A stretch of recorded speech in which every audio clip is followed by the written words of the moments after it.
Bien, buenos días. Vamos a continuar en nuestra área teórica.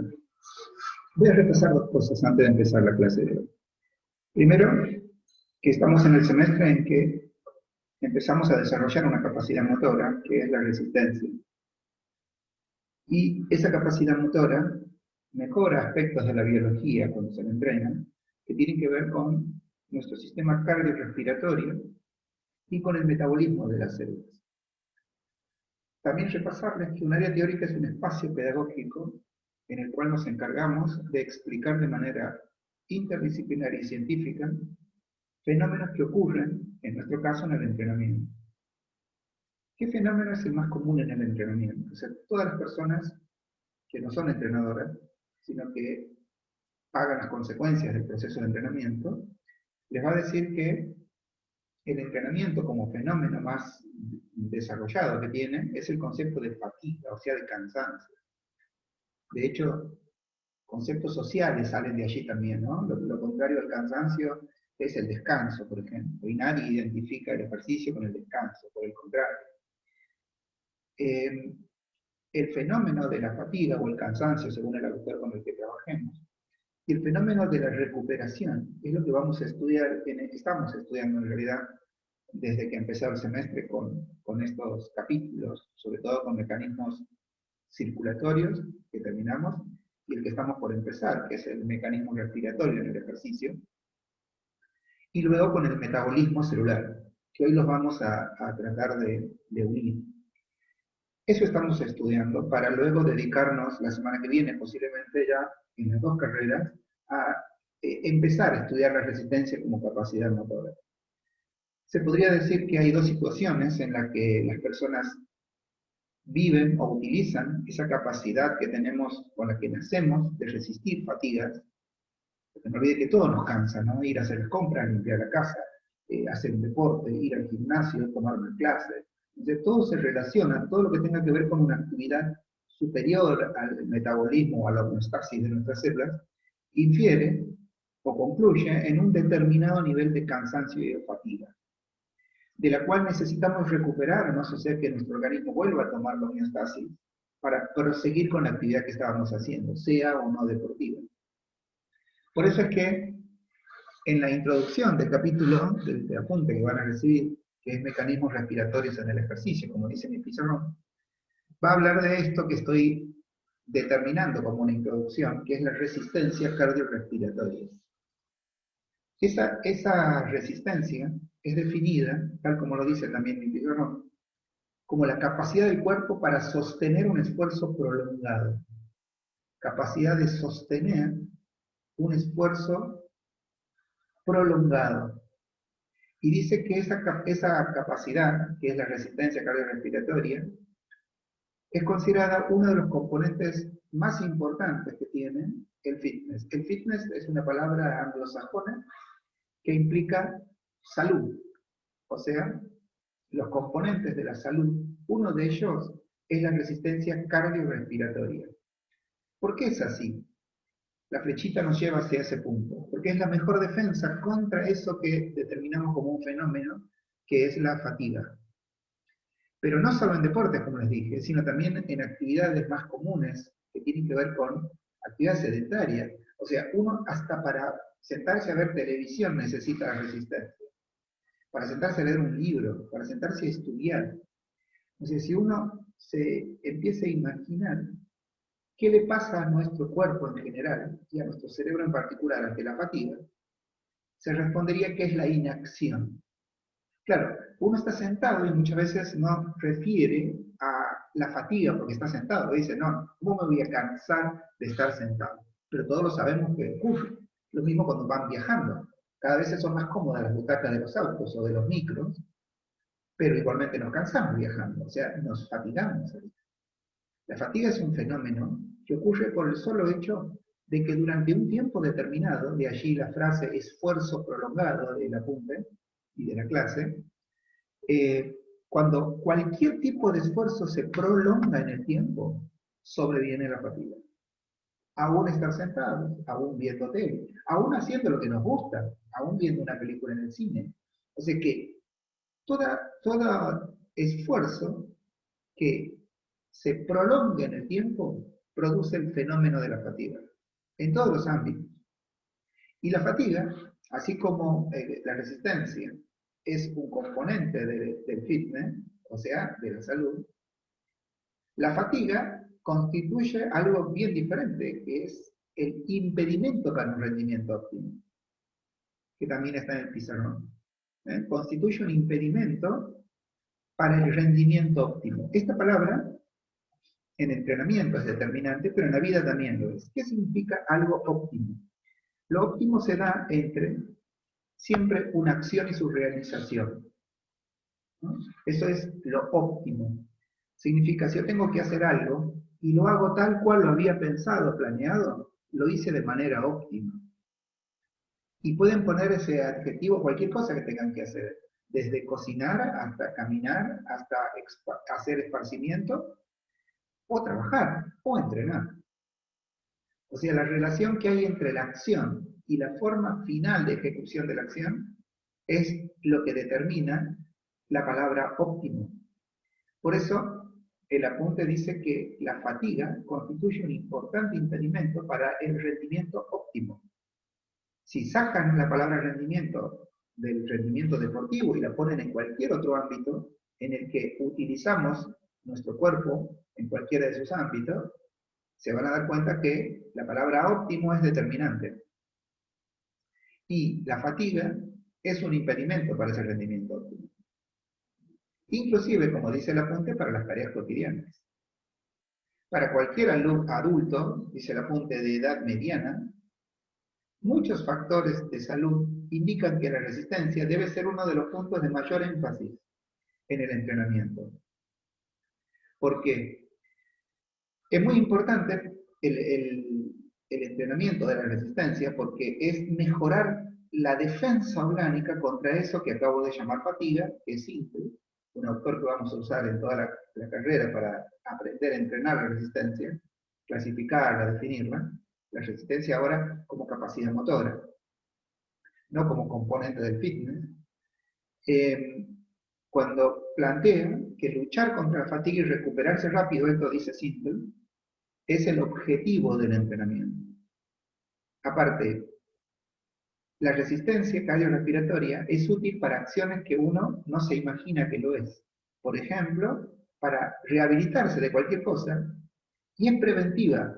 El apunte va a referir a la prevención de la resistencia a enfermedades cardiorrespiratorias. Pero hoy sabemos que, por ejemplo, una persona que tiene una muy buena capacidad de recuperarse, orgánica, lograda a partir del entrenamiento, también lo hace, por ejemplo, en enfermedades no respiratorias y no cardiovasculares. Por ejemplo, para personas que tienen accidentes y tienen que cicatrizar rápido. Hemos estudiado en el capítulo anterior que la sangre, aparte de glóbulos rojos y blancos como elemento figurado, tiene las plaquetas. Y las plaquetas, le voy a decir un término pero muy simple y social, son como curitas que tenemos, que cuando un vaso se disecta, o sea, se rompe, esa plaqueta o curita va, lo tapa, la sangre no se pierde del vaso y sobreviene lo que se llama la coagulación de la sangre. Por tanto, evitamos la pérdida de sangre. Ese fenómeno se da en la cicatrización. Buenos niveles de recuperación orgánico implican también más rápida una cicatrización ante un accidente o ante una operación, por ejemplo, ¿no? Operaciones de la más simple, no sé, la uña del pie. Siempre que introduzco un tema, me gusta llevarlos hacia lugares que no sean exclusivamente de entrenamiento. Estadísticamente, si van a trabajar de entrenadores, sepan que los alumnos que entrenan por salud y estética, o sea, se podría decir que si en vez de hablar del entrenamiento como ciencia, lo hablamos como trabajo, y el trabajo como una actividad productiva, o sea, como alguien que nos paga. Podríamos decir que trabajamos para pagar las cuentas en un punto. Bueno, en el entrenamiento como disciplina, los que pagan las cuentas son los alumnos de fitness, no de rendimiento. Los alumnos de rendimiento en el 100% que entrena, más o menos están medidos entre el 1 y el 5%, de acuerdo a la población en la que viven. el 85-90% de los alumnos que van a entrenar es por estética o salud.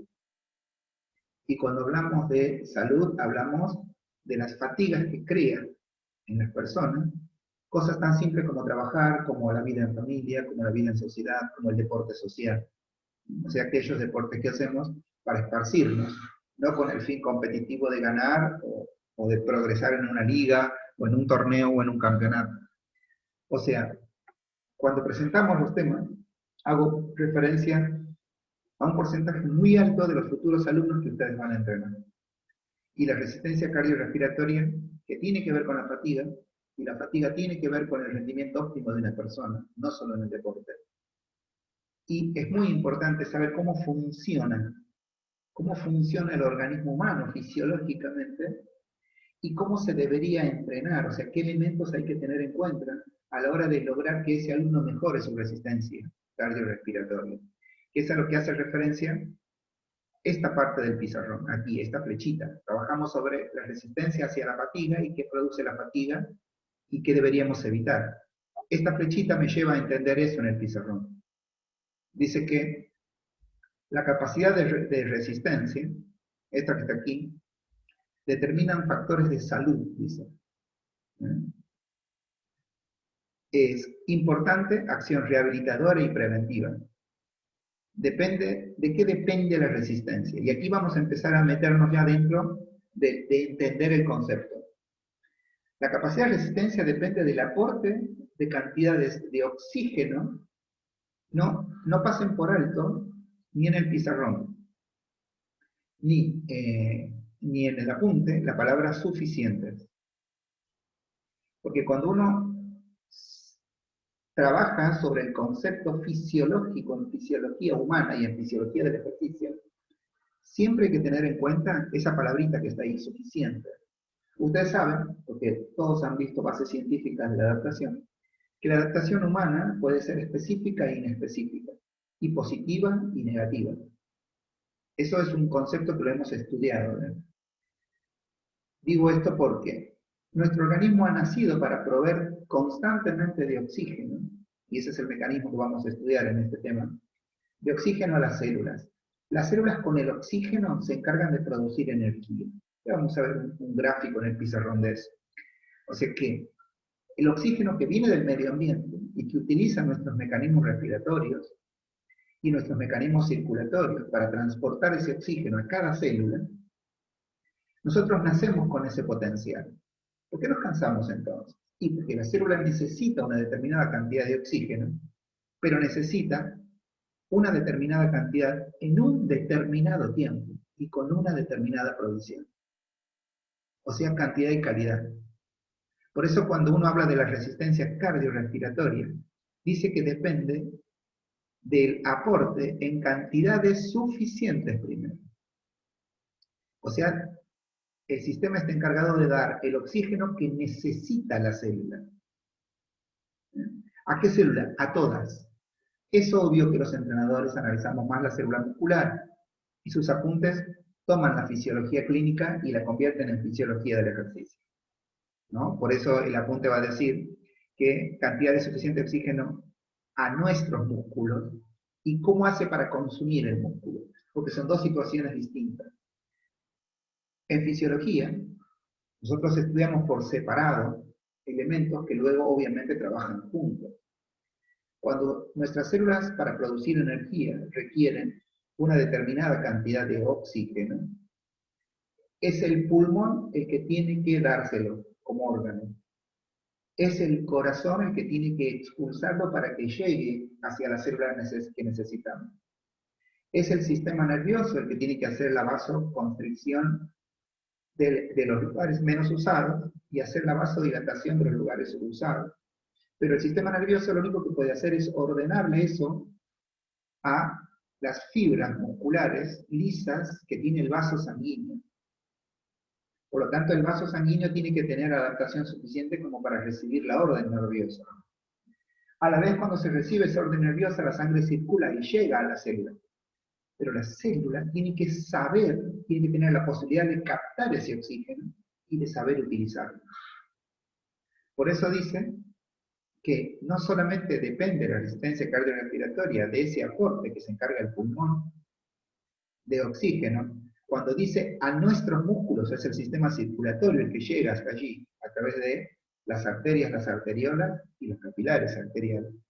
Y después dice esta frase que resume lo que va a ser el próximo capítulo, que es el metabolismo celular, y su consumo.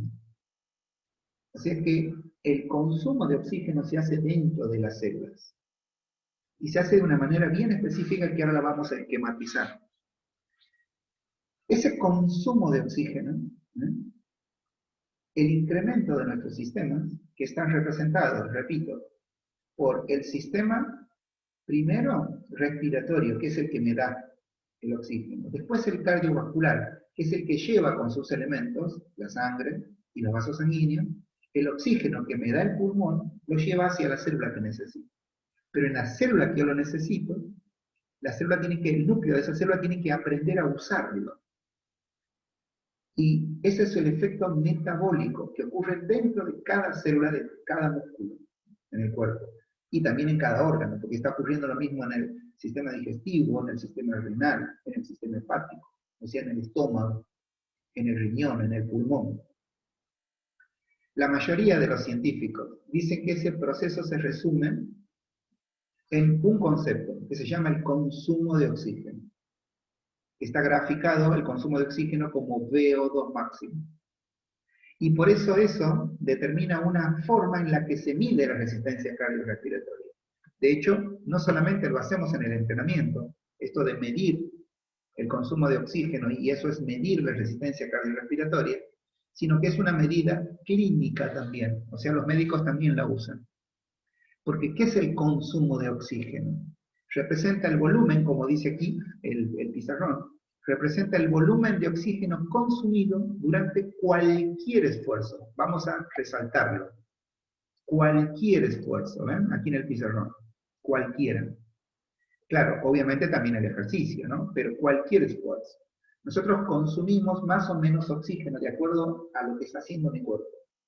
Por ejemplo, yo estoy sentado dándoles clase, ¿no? Y si me levanto para ir a traer agua para el mate, o si cebo mate inclusive, ahora que estoy para hacerlo en este momento, va a aumentar mi consumo de oxígeno, porque cada célula cuando el estímulo aumenta, aumenta el consumo de oxígeno.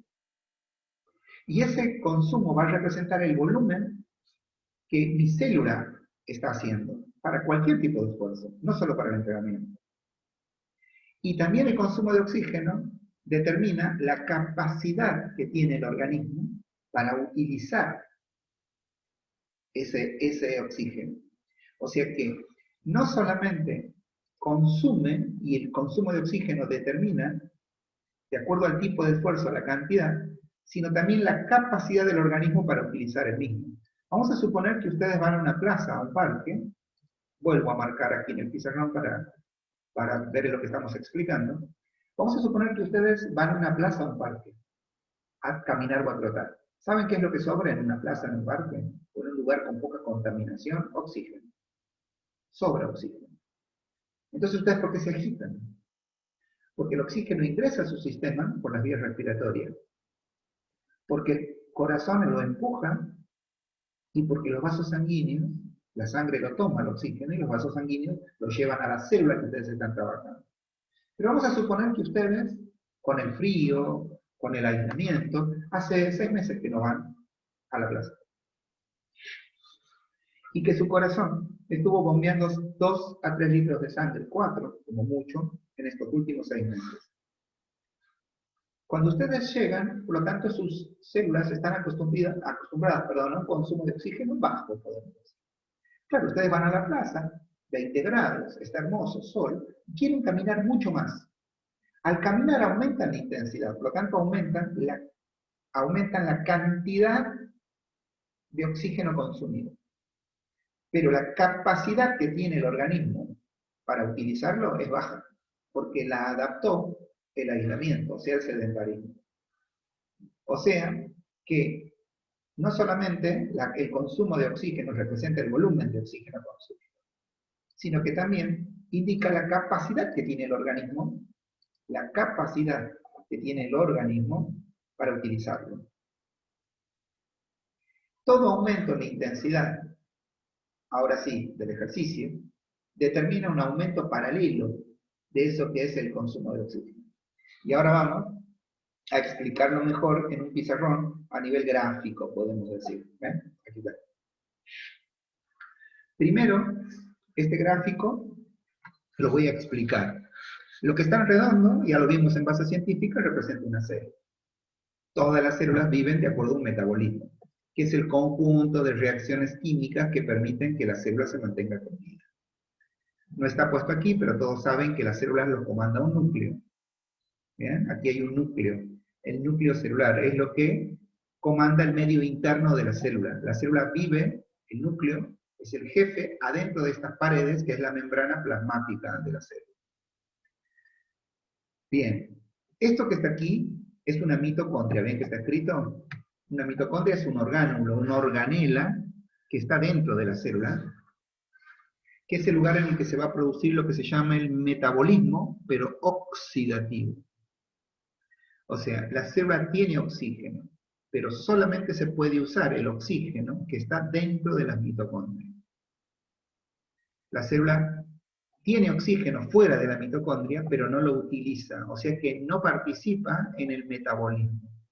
Solo participa en el metabolismo mitocondrial, o sea, dentro de la célula. Aquí sí lo usamos al oxígeno. ¿De dónde viene el oxígeno que tiene una célula? Bueno, vamos a seguir explicando el gráfico. Estos son los pulmones. Esta es la tráquea, que la vamos a describir mejor, pero esta es la tráquea. De aquí arriba estaría lo que sería la respiración. Vamos a ese gráfico para entenderlo mejor. Aquí, ¿ven? Estructuralmente, nuestro sistema respiratorio está formado por un tracto respiratorio superior, que está aquí, que es lo que está compuesto por nuestra cavidad nasal, también la cavidad bucal, aviso, por la faringe, que es el cañito, vamos a decir así, con el cual vamos a llevar el aire, la faringe, la laringe, ¿ven? Que está aquí. Luego a eso se le une ya es el tracto inferior, la tráquea, que es el dibujito que vimos recién. Esta es la tráquea más grande, esta es tráquea, esto que está aquí. Y el árbol circulatorio sigue de esta manera. La tráquea se divide en dos, ¿ven? Aquí hay una división doble, porque va a un pulmón y a otro pulmón. Antes de entrar, el cañito no se llama más tráquea, sino que es el bronquio. Es el bronquio primario en realidad, porque después va a entrar hacia adentro y se va a subdividir en secundarios, terciarios, bronquiolos, ¿eh? Y este es el pulmón. Este es el pulmón. Y esto que está aquí son los alvéolos, que ya lo vamos a describir también. Si vuelvo a mi pizarrón anterior, aquí está el gráfico exactamente igual, ¿eh? Esta es la tráquea, entonces, que une a la vía aérea, o sea, une al tracto superior con el pulmón. Por la tráquea es por donde ingresa el oxígeno. El oxígeno en el sistema ingresa por la nariz y por la boca, o sea, por la cavidad nasal y bucal. Y luego, por la tráquea, llega a los pulmones. Pero también el pulmón saca un gas, así como ingresa el oxígeno, saca, excreta otro gas que se llama dióxido de carbono. ¿Ven? Entonces, por la tráquea sale el dióxido de carbono, o CO2, también conocido como anhídrido, que ya lo estudiamos en el mecanismo circulatorio, e ingresa, gracias a la inspiración, el oxígeno. ¿Ingresa a dónde? A los pulmones. De los pulmones se mete adentro de la sangre. Esta vendría a ser lo que va a llevar la sangre hacia las células. En realidad sale, ya saben ustedes, del corazón, pero el oxígeno sale por un vaso sanguíneo del pulmón. Se mete en una arteria para viajar hacia las células. Eso es el oxígeno. En las células, una proteína va a recibir el oxígeno. Ese oxígeno, luego, cuando haga falta, va a ingresar a la mitocondria. Y en la mitocondria vamos a producir energía.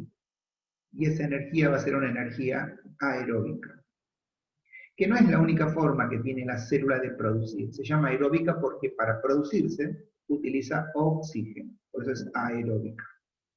¿Bien? Entonces, este es un vaso sanguíneo que es un capilar arterial. Este es un capilar venoso, porque saca la sangre. Una vez que las sustancias químicas se unen con el oxígeno para producir energía, como dice esta flechita azul que está aquí, el oxígeno se va a convertir en otro gas que se llama dióxido de carbono.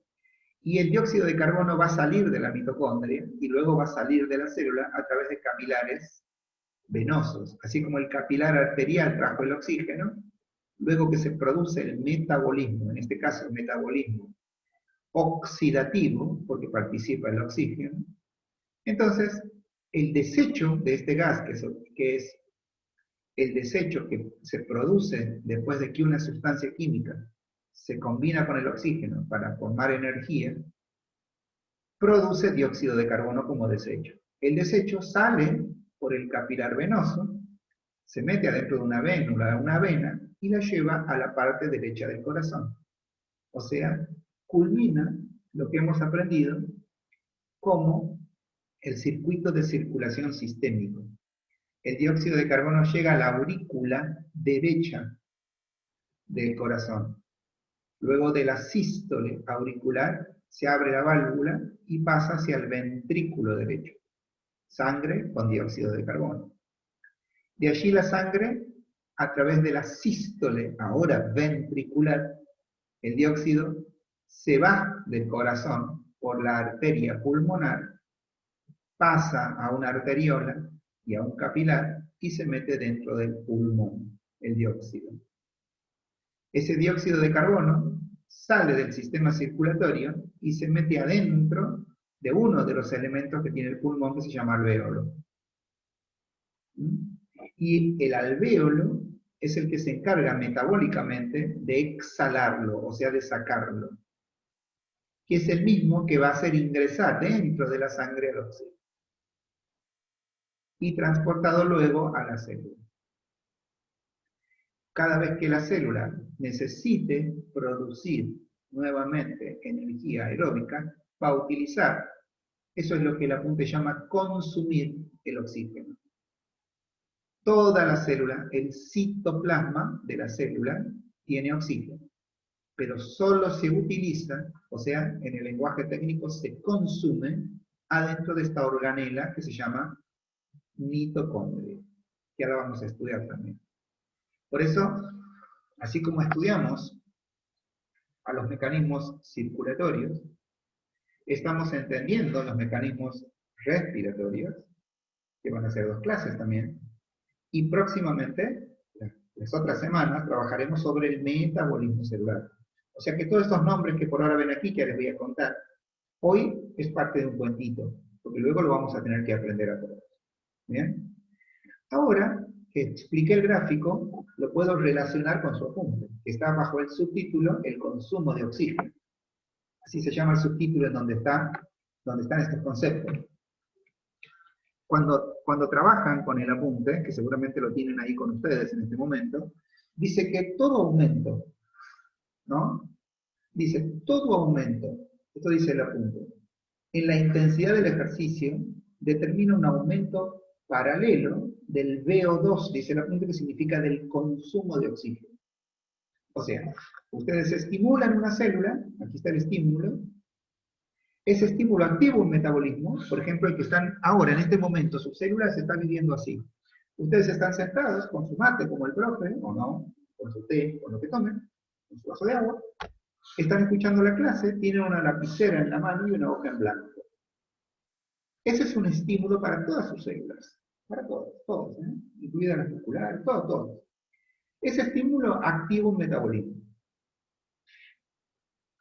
Ese metabolismo, como están trabajando de manera aeróbica, entonces va a activar una sustancia química que se llama glucosa, que está viniendo de la sangre, de aquí también sale la glucosa, se mete aquí adentro, a la célula. La glucosa vive un proceso de reacción química, metabolismo. Las reacciones químicas siempre las producen enzimas, que son otras sustancias químicas que van a degradar, o sea, que van a atacar, en este caso, a la glucosa, y le van a sacar la energía que tiene la glucosa. Como toda sustancia química energética, la glucosa, al igual que la grasa, y al igual que los aminoácidos, tienen energía. El metabolismo es la reacción química que permite que ustedes a esa sustancia química le saquen la energía. Solo que en este proceso, fuera de la mitocondria, la energía que utilizan al sacarla de la glucosa es anaeróbica. Y también lo están haciendo ahora. Pero es poca la que utilizan. ¿Por qué? Porque la energía anaeróbica se utiliza ante esfuerzos de alta intensidad y corto tiempo. Cuando uno está como ahora, estudiando, yo dando clases, ustedes estudiando, aprendiendo, el cerebro, sus músculos, todos producen energía de carácter anaeróbico, pero muy poquita, casi nada. En cambio, la glucosa, luego de vivir este proceso, se convierte en otra sustancia química, que se llama ácido pirúvico. No importa el nombre por ahora, pero ya vayan familiarizándose con él, porque esto metabolismo no olviden que lo vamos a estudiar.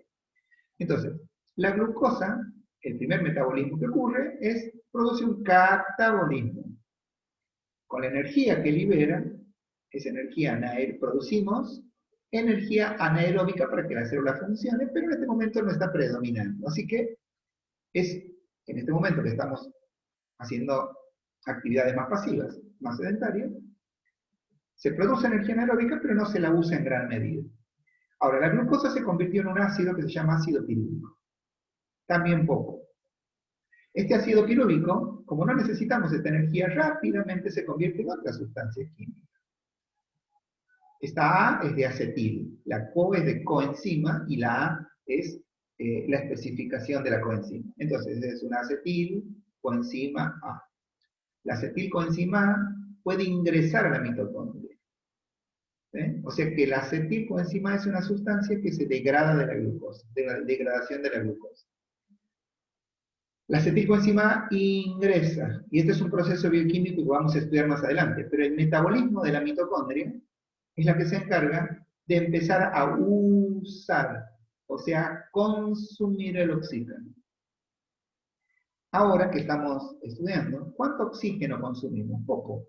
Si bien la energía aeróbica, que es la que producimos con la acetilcoenzima, sus derivados, porque hay derivados, que los sumamos al oxígeno, producen energía aeróbica, que en este momento es la que más usamos, ustedes dirán, porque predomina el uso de la energía aeróbica en tareas de baja intensidad, como la que estamos viviendo, más bien sedentarias, y que van a durar mucho tiempo. La clase va a durar, no sé, 50 minutos, una hora. Yo dándola y ustedes escuchando y tratando de aprender, es una actividad metabólica de baja intensidad y de largo tiempo. ¿Cuál es la energía que va a producir mayormente cada célula de su cuerpo? Esta, la aeróbica, que se da dentro de una mitocondria. No olviden que esto es un gráfico porque cada célula tiene cientos de mitocondrias. ¿Bien? Y ahí estamos consumiendo el oxígeno. Ahora, así funciona su cuerpo, así tal cual. Por eso su corazón en este momento debe estar bombeando 3, 4, 5 litros de sangre y debe estar latiendo en 60, 65 latidos. El pulmón le pone oxígeno, el oxígeno llega a la célula de manera tranquila, con un volumen sanguíneo de 5 litros, es muy bajo, y lo estamos consumiendo a un bajo volumen sería. Ahora, ¿qué pasaría si terminamos la clase, nos ponemos los cortos, y el que estudia técnica se pone a practicar la Core 1 que está practicando de aeróbica? O los entrenadores salen a trotar o a caminar. ¿Qué pasaría? Estarían aumentando, como dice ahora sí, la intensidad del ejercicio. De estar sentado, uno está haciendo una coreo y el otro está trotando o caminando. ¿Eso qué va a determinar? Que todo esto se acelere. Se va a utilizar más glucosa para energía anaeróbica y se va a necesitar más acetilcoenzima para producir mayor cantidad de energía aeróbica. Entonces vamos a empezar a consumir más oxígeno. Y aquí voy a repasar algo que ya saben. Al gastar más oxígeno, va a haber un aumento que es paralelo. Voy a consumir oxígeno de acuerdo, por eso es paralelo, a la intensidad. Si aumenta la intensidad del estímulo, de manera paralela aumenta el consumo de oxígeno dentro de la mitocondria.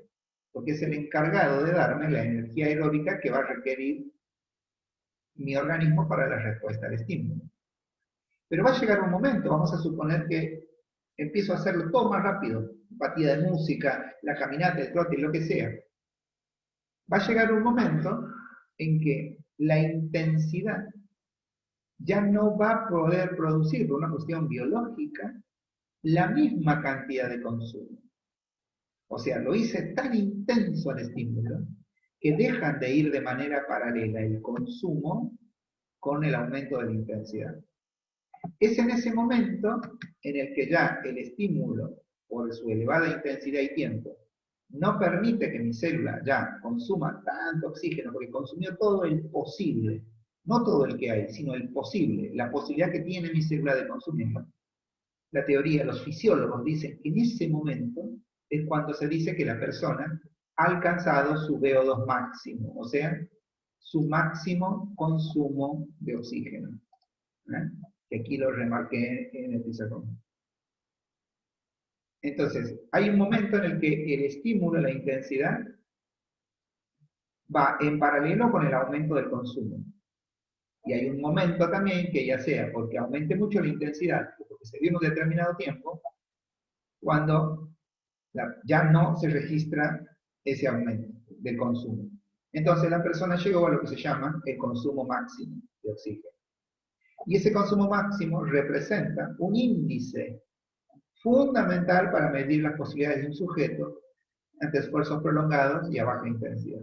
O sea, la capacidad de una célula de consumir oxígeno determina el nivel de adaptación de la persona. Por eso es una unidad de medida que la utilizamos, insisto, el consumo de oxígeno, no solo en el entrenamiento, sino también en la medicina, los cardiólogos, ¿sí? O, obviamente, también todos los médicos que se refieran sobre todo a la capacidad respiratoria de una persona. El uso del oxígeno es determinante para los niveles de fitness, de salud.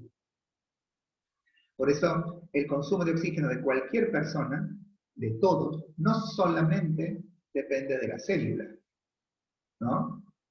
Depende del sistema de transporte de oxígeno, o sea, de los vasos sanguíneos, depende del sistema de transporte, que empieza en el corazón, porque es el sistema cardio, y después sigue por el vascular.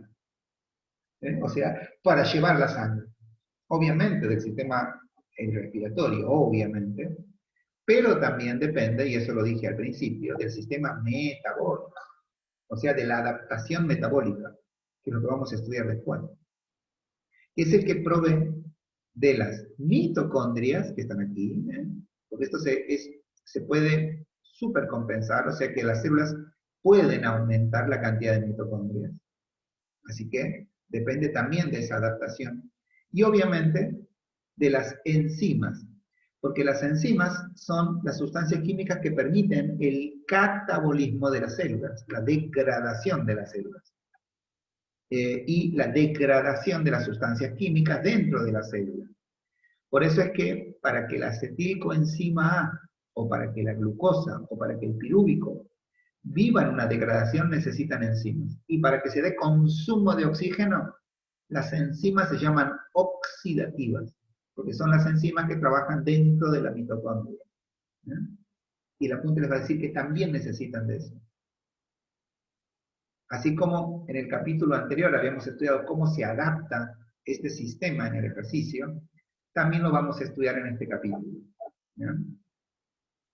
Por lo tanto, es esta parte del apunte lo que acabo de explicar. El consumo de oxígeno de cualquier persona depende del transporte del oxígeno, del sistema vascular y respiratorio, y del metabólico y de las mitocondrias, fundamentalmente, que es donde están las enzimas oxidativas. ¿Bien? Su título explicado es el consumo de oxígeno.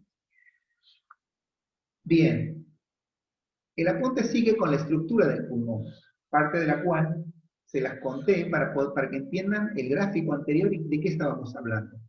Pero funcionalmente el pulmón consta de dos partes. Una de las partes son los alvéolos que están aquí. Miren, voy a marcar el alvéolo. Estos son los famosos alvéolos, son sacos alveolares. Obviamente, si me refiero al pulmón, Estas pequeñas racimitos que están aquí serían los alvéolos. Están aquí. Estos son los alvéolos. Allí es donde se produce la fisiología más importante que tiene el pulmón, que es el intercambio de gases.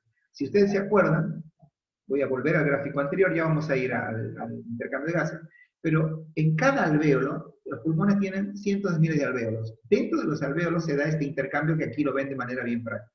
Se llama intercambio de gases porque uno sale y el otro entra. El dióxido sale y el oxígeno entra. Por eso se llama intercambio gaseoso, que se dan en estos sacos que están aquí, que son los famosos sacos alveolares, los que están marcados con el número 5, ¿ven? Alvéolo, está aquí. El número 5 es el alvéolo. El apunte dice eso. Después, el sistema de conducción se llama así a todo lo que no es alvéolo. O sea, desde esto que está aquí, que es un bronquiolo, no olviden que les conté que tenemos bronquios.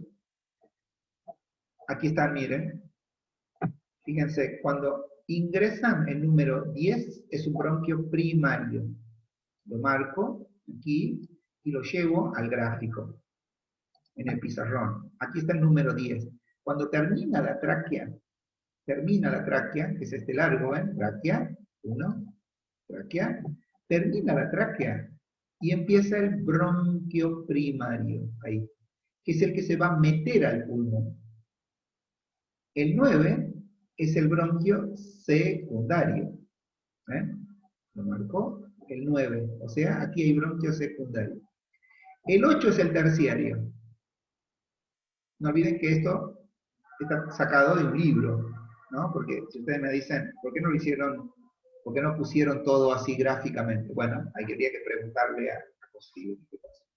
Bien, decía, el bronquio terciario. El bronquio terciario, ¿con quién se une? ¿Con quién se une? Con el bronquiolo, que es el 7. El bronquiolo, que está aquí. Y es el bronquiolo, por eso lo marqué aquí, que es el que se va a unir a lo que se llama el conducto alveolar, que aquí es el 4. El 4 es el conducto alveolar. Vamos al pizarrón, aquí. Este es el conducto alveolar. Y están irrigados, obviamente, por vasos sanguíneos. El 2, que está aquí, por eso está en rojo, el 2, la arteria pulmonar. En realidad aquí esta es la arteria, y estas no son arteriolas, donde se dividen, y los chiquititos que ingresan son capilares. Cada capilar ingresa a un solo alvéolo. Cada capilar ingresa a un alvéolo. La arteria que llega al pulmón, que viene, ya lo saben ustedes, que viene del lado derecho del corazón, se llama arteria pulmonar, así, arteria pulmonar, y para producir los efectos en cada alvéolo, primero se dividen en arteriolas, para llegar a cada saco alveolar, que son cientos de miles de alvéolos, y luego cada arteriola se divide en capilar arterial para entrar de a uno a los alvéolos. Cuando producen el metabolismo, tal cual está marcado de esta manera, el alvéolo también tiene su célula, esto que está aquí, el capilar ingresa y el que se va es un capilar venoso. Por eso aquí está el sistema circulatorio venoso. Número 3 es la vena pulmonar, por allí sale la sangre. Y se divide en vénulas, ¿ven? Aquí está. Y cada vénula en capilar venoso, que son los que van a entrar a cada alvéolo a llevarse desechos. Y en este caso, muy particular, lo que va a llevar es oxígeno. ¿Bien? Porque la arteria, como viene del corazón, es la que trae el dióxido de carbono. Hace el intercambio de gases, se va el dióxido de carbono e ingresa el oxígeno. ¿Bien? Perfecto. Entonces, el apunte dice que funcionalmente el pulmón, repasemos, consta de dos partes: alvéolos, donde tiene lugar el intercambio de gases, y el sistema de conducción. El sistema de conducción empieza en el conducto alveolar, miren que lo voy a hacer ahora descrito, sí, sale por el bronquiolo, por acá. Del bronquiolo se va al bronquio terciario, del terciario al secundario, al primario, se mete en la tráquea, pasa por la laringe, llega a la cavidad nasal y bucal y se exhala. ¿Eh?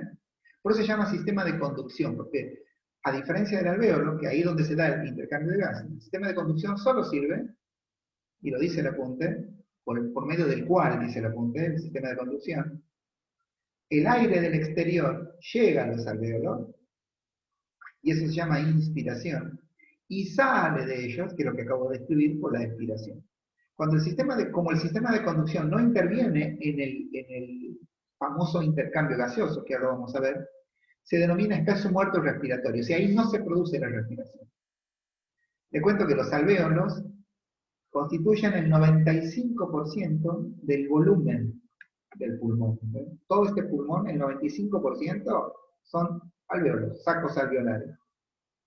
Y cada uno de ellos tiene una red de capilares, como le marqué aquí ven, tiene una red de capilares, todos ellos, de modo que la superficie de contacto entre el aire de los alvéolos y la sangre de los capilares es muy grande y permite un rápido intercambio de gases. Como todo en fisiología, obviamente requiere de que se utilice bien y que se entrene, o sea que mejore, sería. Perfecto. Vamos desarmando en el pizarrón la clase y pasamos al otro pizarrón en donde vamos a empezar a trabajar sobre los elementos más importantes en fisiología que tiene el sistema. Primero, el volumen corriente. ¿Qué es el volumen corriente? El volumen corriente, siempre pensado, igual que hicimos con el corazón, en lo que podemos llamar el reposo. O sea, el apunte le va a llamar una respiración tranquila. Allí, en ese momento, por ejemplo, ahora entran y salen, yo más porque estoy hablando, pero en ustedes entran y salen del pulmón más o menos 500 mililitros de aire. ¿Sí? Hay un intercambio de esa cantidad de aire, 500 mililitros. Este volumen se llama corriente porque es el que entra y sale constantemente. Obviamente imaginen que aumenta mucho en el ejercicio, porque ese volumen corriente, el que entra y sale, es el que hace entrar y salir de nuestro sistema el oxígeno y salir el dióxido. O sea que cuando hacemos ejercicio necesitamos más oxígeno y producimos más dióxido. Entonces obviamente aumenta ese volumen corriente, ¿no? Los porcentajes de conducción de las vías, o sea, tiene una capacidad de 150 mililitros, de esos 500 que entran se quedan en las vías. O sea, si volvemos a nuestro pizarrón anterior, aquí se quedan 150 mililitros de aire. ¿Ven? Aquí. De esos 500, solo 350 entran a los pulmones. ¿Ven? Y después se limpia el aire, porque el aire atmosférico no solamente tiene oxígeno, también tiene otros gases raros, por ejemplo, que ingresan al sistema y que pueden estar en las vías muertas respiratorias, aquí en la zona de la tráquea, de la faringe, e inclusive en los bronquios primarios, pero cuando ingresan al pulmón, se depuran para ingresar exclusivamente a los alvéolos oxígeno. O sea, no hay gases raros, excepto uno, que es letal, que es el monóxido de carbono, que puede entrar al alvéolo y es mortal, si eso pasa, en grandes cantidades, y se mezclan allí, más o menos hay entre 2 a 3 mil mililitros de oxígeno, pero ahora sí oxígeno en los alvéolos, no aire, oxígeno. ¿Eh? Todo lo demás, obviamente ya lo dije, queda en ese espacio muerto. Ese mecanismo que estábamos nombrando recién, de sacar el dióxido e ingresar, o sea, inspiración y expiración, se llama ventilación pulmonar. Vamos allí. La ventilación. La ventilación pulmonar en fisiología es el conjunto de procesos que hacen fluir el aire, como dice el pizarrón. Hacen fluir el aire entre, primero la atmósfera, el aire atmosférico, y los alvéolos. Y lo hacemos a través de actos alternantes de la inspiración y la expiración, que ya lo vimos también. Durante el ejercicio, lo mismo que dijimos del corriente, obviamente que esa cantidad de aire al inicio es proporcional a la saturación normal del flujo sanguíneo. O sea, es proporcional. Inhalo y exhalo más o menos a la intensidad en la que la cantidad de oxígeno va a viajar por mi sangre hacia, como vimos antes, las células. Por eso el apunte les va a decir que es lógico que con un esfuerzo moderado, por ejemplo un trote, una caminata, 120 latidos por minuto más o menos, hay una relación lineal entre el minuto respiratorio, que es el que consumen, o sea, el intercambio de gases, ¿eh? que es el volumen medido por minuto, y la cantidad de oxígeno que consumen nuestras células. Ahora, y esto es lo que planteamos antes, aumenta la intensidad del ejercicio o de la actividad que estamos haciendo, y aumenta el VO2, el consumo, aumenta. Pero hay un momento en el que la intensidad ya no registra más aumento, que es lo que llamamos el consumo máximo de oxígeno en el pizarrón anterior. Por eso, junto al incremento de la intensidad se produce una acumulación de sustancias, que ya también la vimos, que es el ácido láctico, ¿se acuerdan? Que es el que permitía que ese vaso dilate y llegue más oxígeno todavía, ¿no? Y también, obviamente, de dióxido de carbono. Y eso cambia la presión de gases dentro de la sangre. Ambos, sobre todo los dióxidos, son acidificantes. Por lo tanto, hay que eliminar el dióxido. En consecuencia, la ventilación pulmonar, que es la que se encarga de exhalar, se torna excesiva. Y ya no va a mantener más una relación constante. Por eso esa ventilación, cuando es excesiva, la llamamos hiperventilación. Cuando un alumno está lo que socialmente llamamos agitado, decimos que nuestro alumno está hiperventilando. ¿Bien? El apunte les va a dar números referidos al consumo, perdón, al volumen minuto respiratorio, que es la ventilación por minuto que se da. O sea, la cantidad de aire que ventila, no en cada inhalación y exhalación, sino en un minuto. En el momento total, que son entre 5 y 8 litros más o menos de aire por minuto, lo que entra y sale de nuestro sistema. En el esfuerzo físico, o no olviden cualquier otro tipo de esfuerzo, el cerebro lo necesita, por ejemplo, cuando ustedes se asustan por algo. Se puede aumentar eso hasta 15 litros por minuto, eso 5 hasta 15, 3. Entre 2 y 3 veces más se podría aumentar.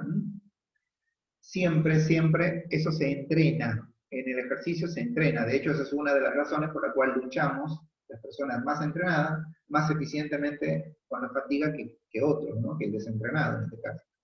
Por eso el apunte les va a decir que está influida por la condición física del sujeto y obviamente por su condición de entrenamiento. Luego de trabajar sobre el volumen corriente, la ventilación pulmonar, el apunte va a hacer referencia a la respiración pulmonar. Muchas veces estos términos en la vida social, empírica, se confunden. O sea, decimos, ¿cómo estás de respiración a un alumno?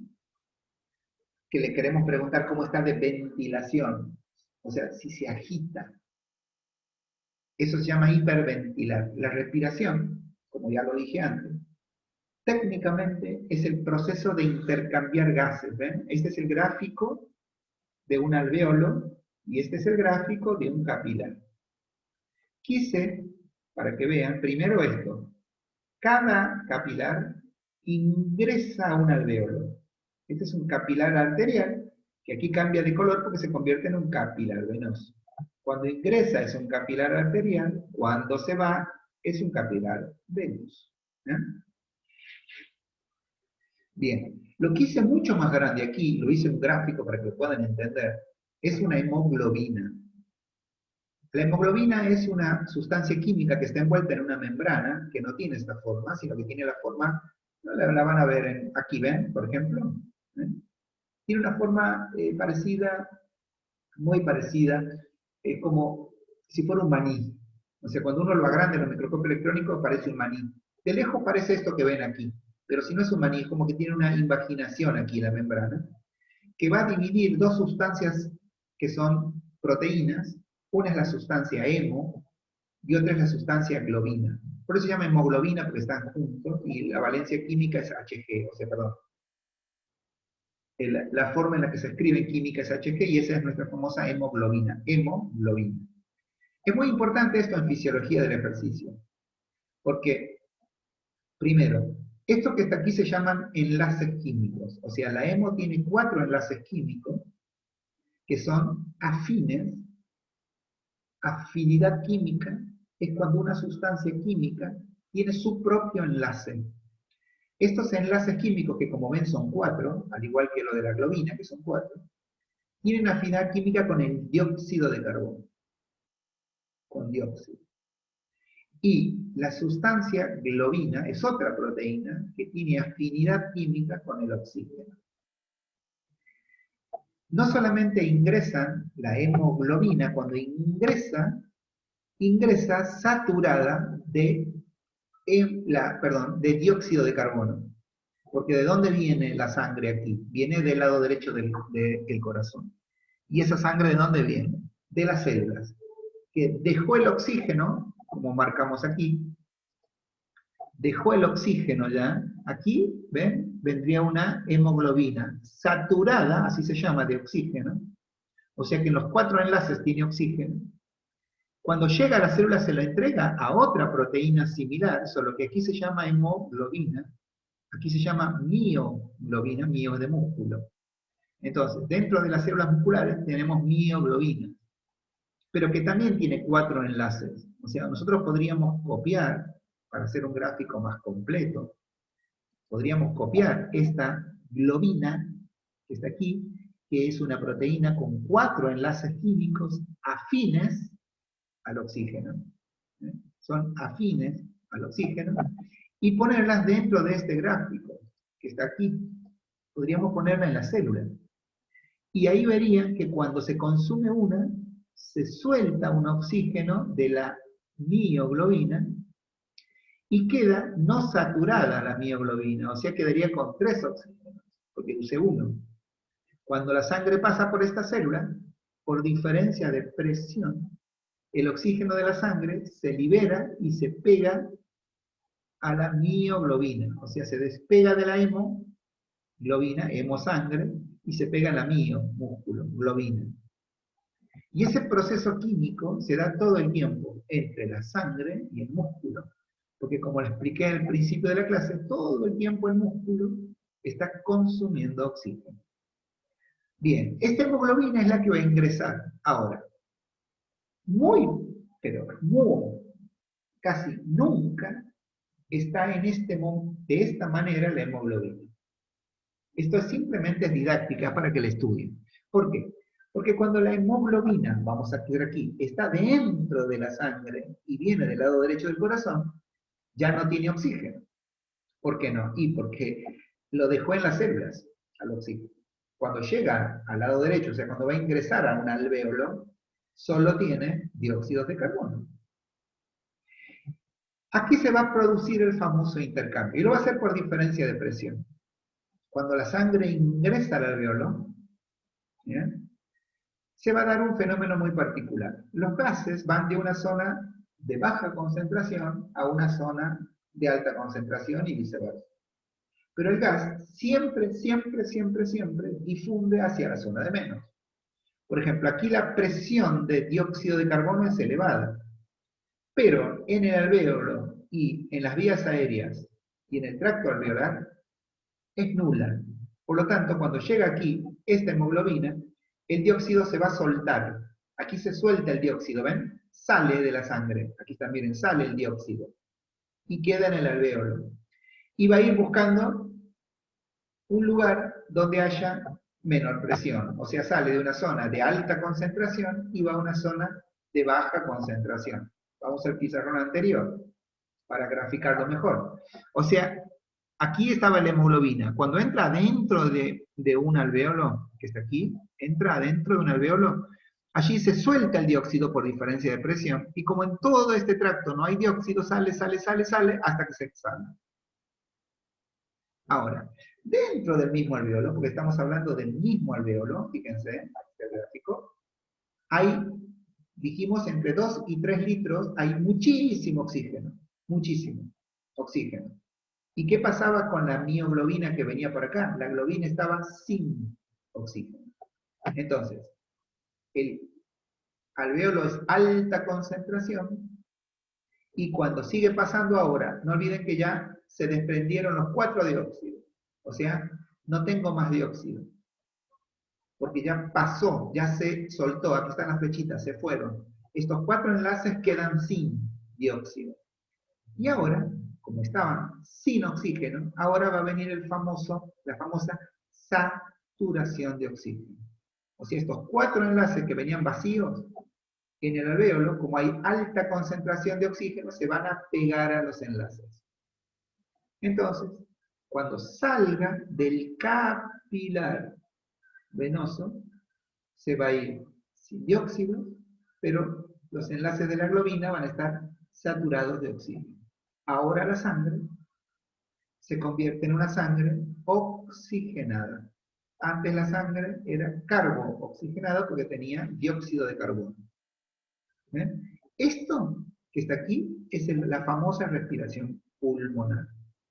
Es el intercambio de gases que se da por un capilar en cada alvéolo del pulmón. Cuando un alvéolo puede entrar y producir el intercambio, se dice que el organismo está haciendo perfusión, el mecanismo mediante el cual se activa un vaso sanguíneo dentro de un alvéolo, la perfusión. ¿Bien? Esa es la famosa respiración pulmonar explicada. Por eso, el apunte dice que la respiración es el proceso en el cual la sangre capta oxígeno que está en el alvéolo. Este es el alvéolo, esta es la sangre, capta el oxígeno y deja el dióxido de carbono. Por eso es intercambio de gases. Y producto de dicho proceso, les va a decir el apunte, está la saturación de la hemoglobina. ¿Eh?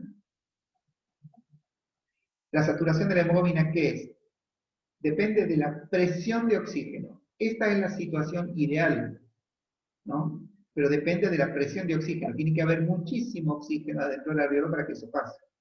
Y también fuerza de enlace. O sea, este enlace, la afinidad se entrena. Por eso los deportistas de resistencia tienen mejor capacidad de consumo de oxígeno y de saturación de hemoglobina que un sedentario. Porque el enlace o afinidad se entrena. También esa afinidad se podría perder por muchas cosas, ¿no? Puede ser porque, por ejemplo, aquí adentro todas las células se miden con un potencial de hidrogenión, también llamado pH. Si ese pH es bajo, bueno, entonces la afinidad del enlace no es buena. La temperatura también hace eso, ¿no? Pero la temperatura es positiva en este caso. Por eso que en el ejercicio la elevación de la temperatura permite que el organismo se agite menos. Y eso permite también dentro de las células que ingrese mayor cantidad de oxígeno. O sea, estos son todos fenómenos que se producen para la saturación de la hemoglobina que sirven mucho en el ejercicio.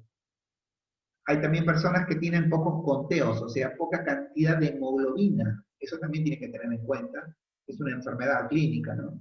Por ejemplo, la anemia. Porque, entonces, al tener pocas hemoglobinas, tiene poca capacidad de conducir oxígeno. Entonces, la persona se cansa más rápido. ¿Eh?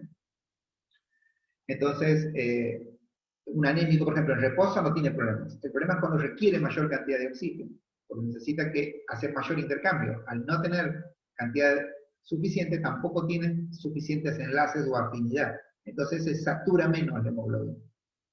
Por eso es que es una situación particular en el entrenamiento. Bien. La disminución parcial del oxígeno, para seguir y terminar con este concepto, tanto en reposo como en el ejercicio es muy parecida y tiene que ver también con el oxígeno atmosférico. Por ejemplo, en la altura, a 2 o 3.000 metros, en el norte argentino, por ejemplo, Salta, Jujuy, el número de moléculas de oxígeno, pero los de afuera, no las de adentro. O sea, recién hablamos de ahora aquí está el aire atmosférico. Sobre el nivel del mar tenemos una presión de oxígeno que nuestro sistema se adapta. Pero si cualquiera de nosotros que vive aquí se va a hacer un deporte a La Paz, Bolivia o al norte argentino, muchos atletas argentinos, sobre todo corredores, entrenan en el norte, donde están a 2, 3.000 metros de altura, y eso hace que el sistema se vuelva más eficiente porque el oxígeno que tienen fuera para generar el intercambio es menor. Entonces se vuelve mucho más eficiente todavía. Por eso es que los ambientes de altura, el número de moléculas de oxígeno pero de fuera, o sea, que está en el aire es menor. Por lo que es preciso inspirar más aire, esta es la mecánica ventilatoria, no respiratoria, para suministrar la misma cantidad de oxígeno cuando se respira normalmente a nivel del mar. La saturación de la hemoglobina cae En este sistema cae la saturación de la hemoglobina de más o menos un 98%, ¿no? Por ejemplo, en 2.400 metros de altura, 3.000, que es lo que plantea el apunte, cae a más o menos de 98 o 92%. Y eso hace que reduzca mucho, pero mucho, el rendimiento aeróbico. Por eso es que para preparar al sistema de conducción de aire, de inhalación y exhalación, y de la respiración pulmonar, todo lo que estamos haciendo y sea más eficiente, sobre todo la saturación de la hemoglobina y el transporte del oxígeno, muchas veces se entrena en ese lugar. La frecuencia que se da dentro del alvéolo se llama frecuencia respiratoria, que es el número de veces que se hace el intercambio, ¿no? En el lapso de tiempo, no olviden que el tiempo y el volumen son determinantes para lo que estamos hablando, pasa de 15 a 20 movimientos la frecuencia respiratoria por minuto y en reposo. Y eso es lo que mueve durante un esfuerzo. Por eso se dice que la superioridad respiratoria, o sea, de intercambio de un atleta entrenado, no tiene que ver tanto en la capacidad vital. ¿Qué es la capacidad vital? Cuando ustedes toman aire en su mayor posibilidad, toman aire, toman, hasta que más no pueden, y después lo sueltan de manera lenta. Eso se mide, ¿sí? Eso se mide en laboratorio, y se llama capacidad vital. Es el volumen de aire expirado en forma forzada, previa inspiración forzada. Eso se toma, se mide, y sale una cantidad determinada de dióxido de carbono que se mide en laboratorio. Entonces les decía, esa mayor capacidad vital, ¿sí? Como en la mayor facilidad para utilizar esa capacidad respiratoria máxima, que es lo que tienen, no es distinto en atletas entrenados. No es distinta, la capacidad vital no es que la tiene mejor el atleta entrenado, sino esa capacidad que decíamos antes de mejorar la saturación de la hemoglobina. A medida que el atleta amplía la respiración, se aproxima al límite impuesto por esa capacidad vital. Bien. El apunte también les habla de una diferencia más antes de empezar el tema con el que vamos a trabajar la próxima clase, que dice que otra diferencia que tiene la estructura respiratoria de los no entrenados es el papel que tiene el lugar en donde están los pulmones, son las costillas. Es una adaptación anatómica en realidad, pero tiene que ver también con un músculo respiratorio, que es el diafragma. Por eso, las costillas, no olviden que ahí tenemos, porque ya vimos, lo vemos en biomecánica, la inserción y el origen de músculos respiratorios están en las costillas, que requieren una gran flexibilidad para agrandarse. Cada vez que el diafragma se contrae, tiene que ensanchar el tórax. Ese ensanchamiento se realiza, si se realiza con gran resistencia, a medida que la elasticidad de las paredes del tórax. Entonces, la fatiga de los músculos respiratorios se da no porque esté haciendo intercambio y bombeando aire, y oxígeno y dióxido, sino porque tienen que usar mucha energía para abrir, o sea, a nivel torácico, el diafragma. Entonces, las sensaciones subjetivas que ahí tiene de agitación, por ejemplo, es más rápido, aparecen con más rapidez, va a decir el apunte. En el caso de la respiración, que sea predominantemente diafragma. Próximo tema, que ustedes lo van a ver en su apunte, es la regulación de la respiración en reposo para luego pasar al ejercicio. Es muy importante, di una clase de 1 hora y algo, 1 hora más o menos 10 minutos, pero es porque intenté explicar y sobre todo unir conceptos técnicos. Le dediqué tiempo al metabolismo, que es un tema que va a tener su propia clase, a unirlo con el sistema circulatorio, el sistema respiratorio, y explicarles la anatomía del sistema y la fisiología común y en ejercicio del sistema. Ustedes tienen que tener un conocimiento muy acabado de esto, porque es la base científica de lo que vamos a empezar en las 2 carreras la semana que viene, o sea, pronto, en 2 o 3 clases, que es la resistencia, pero como capacidad motora. La explicación de esa resistencia y de sus métodos, su base científica, es lo que estamos estudiando ahora. Así que dedíquenle tiempo a los trabajos prácticos, a escuchar la clase, a entenderla, a anotar ejemplos, para luego estudiarlo de manera más efectiva. Gracias por la atención, que tengan una linda mañana.